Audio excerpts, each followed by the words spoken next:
Beautiful and quaint Shepherdstown, West Virginia is home to the famous Bridge Gallery. The gallery has featured exhibitions of some of the most prominent artists in Maryland, Virginia, and West Virginia. It comes as no surprise that patrons come from hundreds of miles away to see the work of these celebrated artists. One such artist is David Bottini. His one-person exhibits, juried shows, and international exhibitions have made him a household name.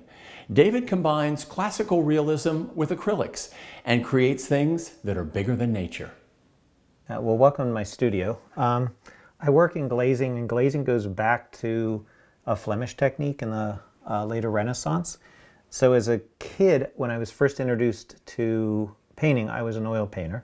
Didn't care for oil. Unlike many painters, I didn't care for the smell, and particularly the slowness. So I started working with acrylic paint, but one of the difficulties with acrylic is it's a very, very dense, it's liquid polymer, it's plastic. So I was interested in the glow and the gloss and the shimmer that you get when you go and see those beautiful Renaissance oil paintings. And as acrylic has developed and become better and better, and particularly I buy a brand that I'm really, really pleased with that sells to professionals. So I've developed a way that I use a variety of mediums. So I use a glazing liquid, so a liquid that actually has the technique in the title, as well as just regular liquid polymer, which is the acrylic polymer paint without any pigment in it. And then as I paint, depending on where it is in the painting, I'm working in a traditional approach where I build the painting from back to front. I go from dark to light, and I'm always using mediums in the paint. So whether it's glazing liquid or a mixture of glazing liquid and the liquid polymer, or just the liquid polymer, all depending on what I'm doing, how fast or slow I want it to dry.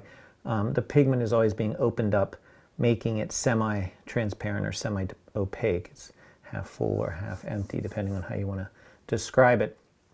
So when I work with students, I tell them, imagine that you're putting layer after layer after layer of stained glass, so that the light is penetrating and reflecting back through a greater depth. Now, needless to say, it isn't that much depth, but if you can imagine a single painting being that, and a glazed painting perhaps being that, because you're building up a surface.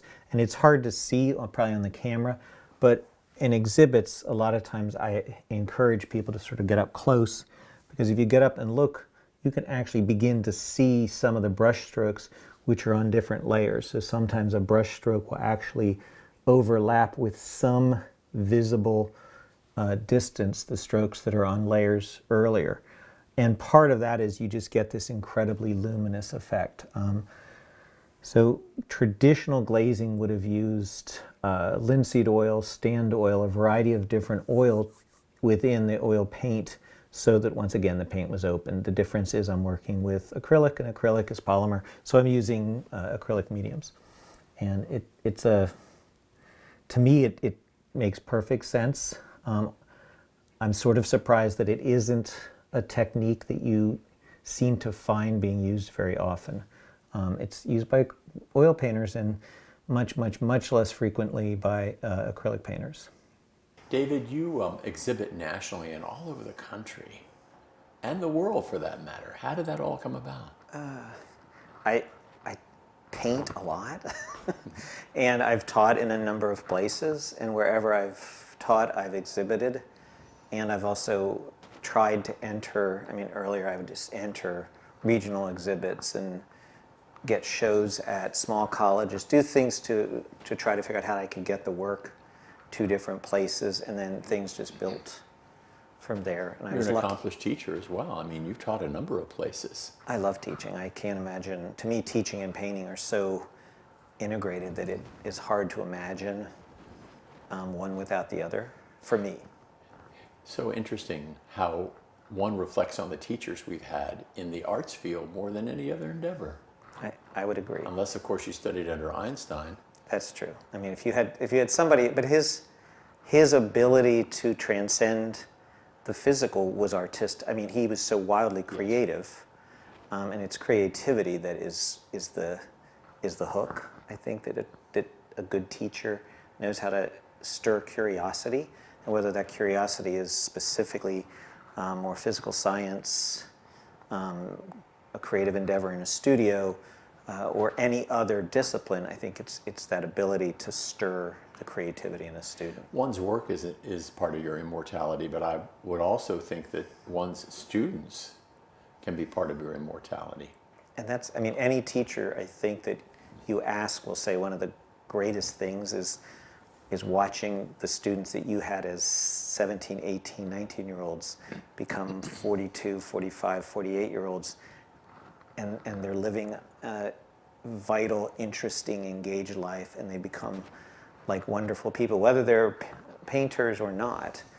Just that tiny little part you had in helping those people become interesting adults, I think is... Now, your work captures the beauty of a landscape, but also atmospheric effect. I've never heard that. What does that actually mean?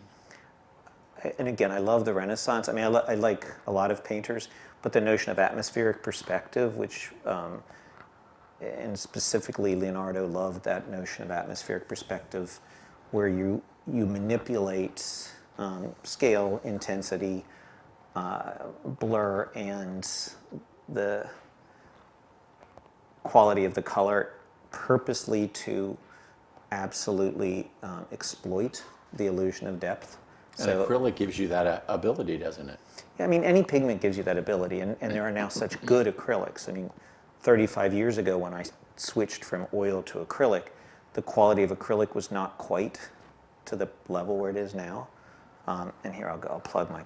And Golden Artist, they created a line, and it used to be that I'd pick up the phone and call Sam Golden, and they'd send you the paint, because it was originally just started that they were servicing a smaller group of artists, and it was such good quality that it just snowballed, because I was turned on to it by a pretty successful painter, and then of course I used it in my studio, so all my studio mates started using it, and the quality of the pigment, the quality of the mediums, they're all chemists at the company, so they talk to artists, they want to know what's happening, so as a result the paint is exceptional. So it came to the fore by virtue of use. Yes. Use dictated it. Yes. And the ability to tell a story on equal terms with that of regular pigment. Right. And I then mean, all of a sudden... oil suspension pigment, Yeah. or the traditional placa or Right. tempera suspension or egg suspension, whatever the suspension was, there was initially in the 60s and 70s, in the earlier rounds of acrylic, there tended to be a bit of a plastic quality to the pigment, whether it was either being used too densely or the pigment wasn't natural. On that part, I'm not exactly sure why, but it changed very quickly once you got professional artists demanding good quality, and a husband and wife chemist team who had semi-retired from another major paint company decided to produce some really high quality paint. Talk about the layering that you do and how it works. I love that notion of atmospheric perspective when I would look at paintings that really excited me.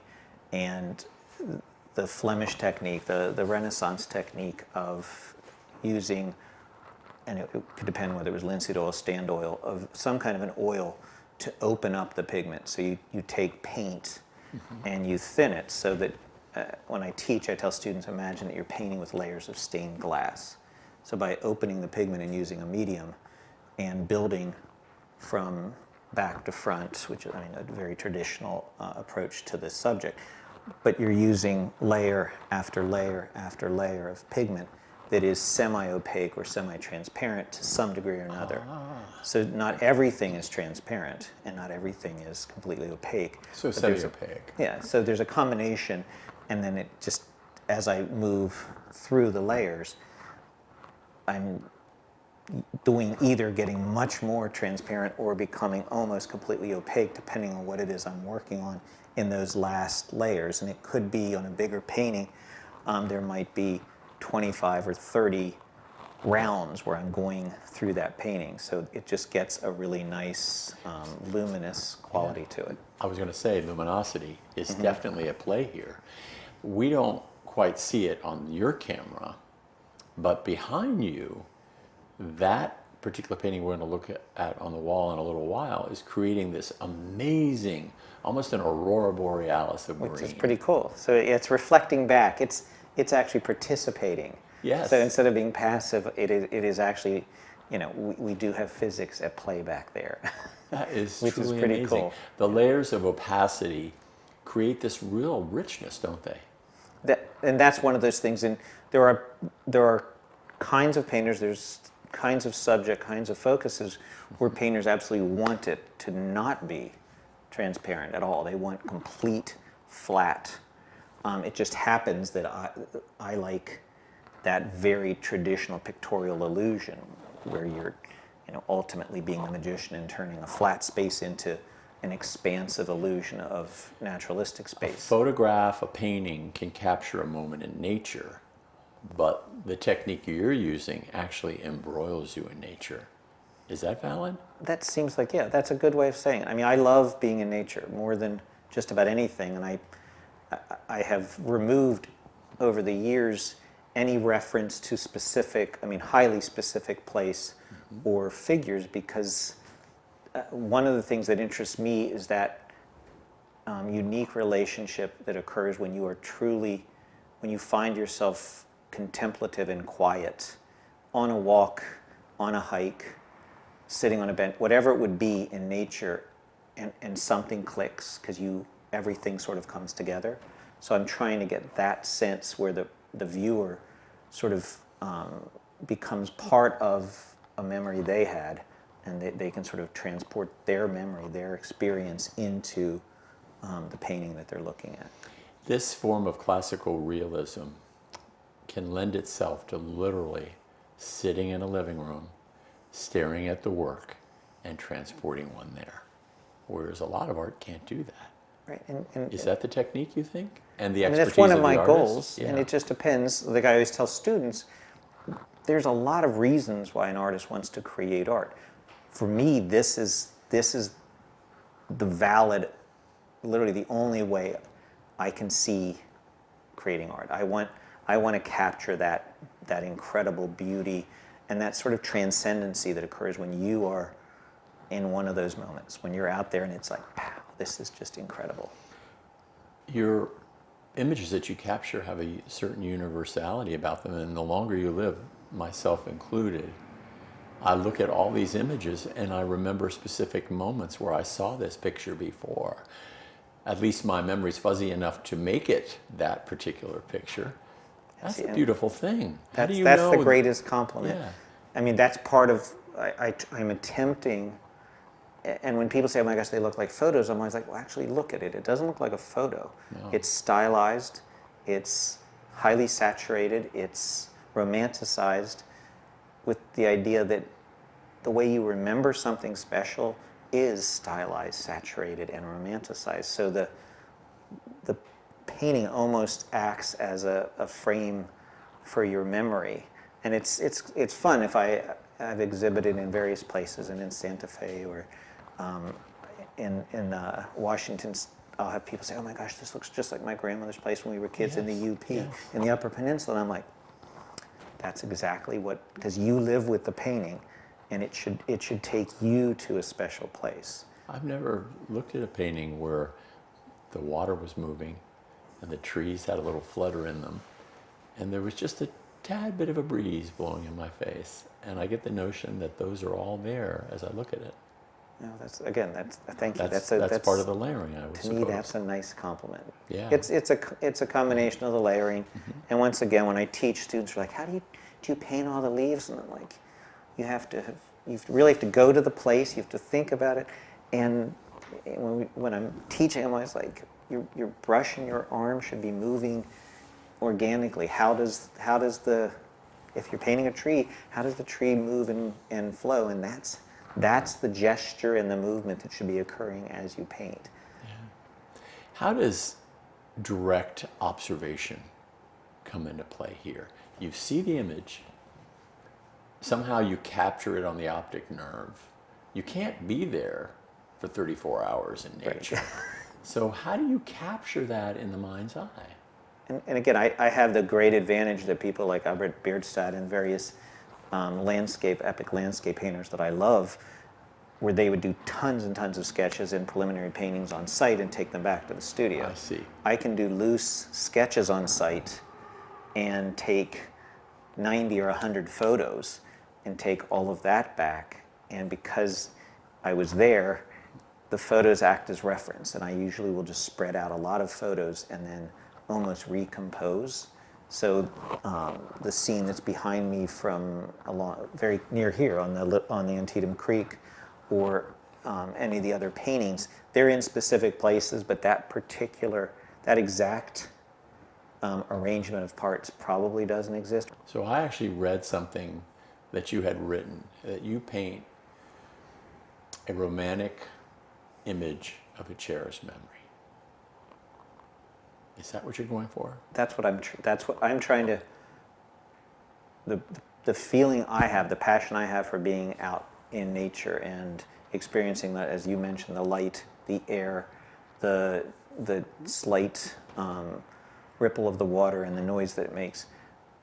I'm trying to figure out how to saturate the color, shift, eliminate, stylize, change those things so that what I give somebody on the wall will allow them to have that memory. Because again, you remember your experience on that beautiful river in West Virginia when you were younger. You don't remember a lot of the highly specific detail of it. You remember the experience of it. You remember the water, the air, the feeling of being a part of something that both makes you recognize your... With youth. Yeah, I mean, you have both the vigor of youth, and it might have been one of those first times when you recognize your actual scale within nature. Yeah. So my goal is to convey something that stirs a memory in somebody, much less than giving absolute exactitude to whatever that particular place where I was sitting or wandering might have been. Your work, and it's interesting, when I look at this, each of these pieces, I can remember an event, and I can remember each of those events and the mood associated with it. They were of supreme happiness and essentially thanking God for being alive. And there's something, I mean, I do think that one of the recipes to me for anybody when they say they're feeling down, they're tired, they're frustrated, is go and take a walk by yourself. Yeah, that's true. That's obviously the artists do that all the time. I mean, so there is a sublime quality. There is a connection to something that's much greater than that's the sort of ultimately the triviality of every day and your little concerns when you get out into nature. And it doesn't necessarily have to be the woods. It can be the ocean side. It can be a wander through a field, but just getting away from yourself. And I wish I could remember, Willa Cather in one of her novels talks about when she first realized that the sky absolutely overwhelmed and dwarfed the sense of being a person. And I think it's when you get outside and all of a sudden you realize that you're just a tiny player. You're like those leaves or anything else. Yeah, we may not even be as big as a leaf. Yeah, that's true. You may be. Do you feel something spiritual going through your hand every now and then? I sign my work to my grandfather. I sign everything in his name. Talk about Gabriel. So, I mean, the spiritual part, and every time the back of them, they're also signed in a dedication. So that's where I feel spiritual. He was just this extremely simple, third-grade educated Italian man who lived with us. He died when I was between junior and senior year of high school. And all he wanted to be was outside. So that sort of, he was literally the grounding force, both for stability, but also in that he truly didn't seem to want much of anything beyond being outside. And I just remember even as a kid, sometimes being frustrated, like, don't you want to go places? Don't you want to do anything? Don't you want to buy something? Don't you want something other than that same pair of pants that you keep fixing with, your own sewing? And then I realized, no, he he was connected and happy just with that truly elemental relationship with each day from morning to night. They use the term commune with nature. Probably throw it around unnecessarily, but he really did, didn't he? Yeah, I mean, he was in the most positive, simple way. He didn't really need much more than that. To have carried that affection for a grandfather all these years, man, you're a good example of how we should treat our grandparents. Oh yeah, I mean, that's teaching for 30 some years, and I've taught primarily high school. The one thing that I've noted that I feel sorry for a lot of young people is that they don't have any connection with their grandparents or with multiple generations. I think that's a really critically important thing as far as offering perspectives, challenging, their particularly contemporary views of things. So I think it's really, I mean, I'm exceedingly lucky that I had this exceptionally quirky little Italian man. They only know what's in front of them. Yeah. They don't know the past. One of my favorite images when I finally realized I would take all my students outside to paint, and I'd be giving them all these instructions, and you want to listen, and it was, I think, obviously I wasn't noticing it, and then all of a sudden one class, we're out on a creek, and I'm walking between easels, and I realized that every single person had taken a photo of where they were and had their phone sitting there. So they were looking at the phone rather than the literal three-dimensional, like, sensual experience that was surrounding them. And at that point I was like, oh my God, what have we done? Well, I think, quite honestly, metaphorically speaking, the phone has swallowed us all. Yeah. It's really taken us in. It's sucked us into its world, and there's no extricating ourselves. But it's an interesting thing to have to rethink. How do you address the experience of experience when the terminology and the way you have to pull a student in is through that technology? Because it doesn't make sense if I say, well, you want to turn everything off and you don't want to have earphones in and you want to be listening because the sounds and the rustling and the color, all of that is what you need to be observing. But if putting it on that screen is observing, then the challenge for a teacher, and I went to a lecture and the guy was interesting because he said, keep telling stories, keep telling stories. We're the only generation that had 1 foot in pre-technology and 1 foot in technology, and once we're gone, there's nobody who had that historical comparison. So try to keep thinking, okay, what is it that's different about that experience? I experience the world because I've taken a picture and I'm looking at it on my phone, versus the experience of wandering and absorbing and trying to sort of take physical notations from what you see. So there's nothing wrong with telling stories in a classroom. I like it. I do it all the time. Yeah, I mean, I think if I relate it somehow to the text or the type of writing I'm teaching, and show how cause and effect works, process, definition. I mean, our life is a story. Narrative, so, descriptive. Yeah. I mean, the best, for me at least, the best teachers I've ever had were storytellers. Because it gets you involved, it keeps you interested, it makes you think comparatively, because a story isn't simply linear. It has You might be the first artist I've ever interviewed where I really feel like you're telling a story in your art. Now, I know we're not supposed to literalize art, but there's a whole life experience in each of these works. And again, every artist brings themselves, whether they've tried to, take that subjective and make it exceedingly specific or made it exceedingly abstract. We all bring ourselves into them. What's funny is that I try to actually remove anything that would limit somebody else being able to make my painting into their memory.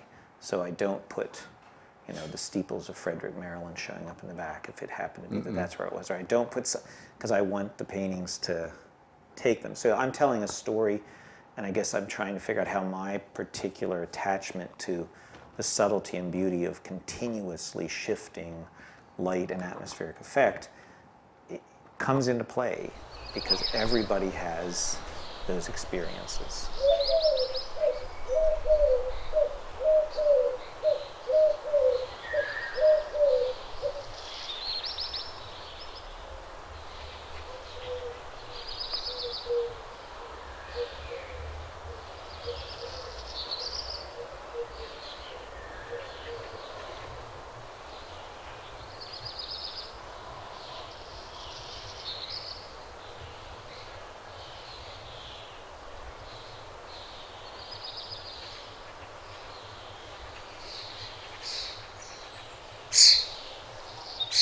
Thank you for joining us on National Arts. Until next time, remember, art was meant to be appreciated, so you be a part of it.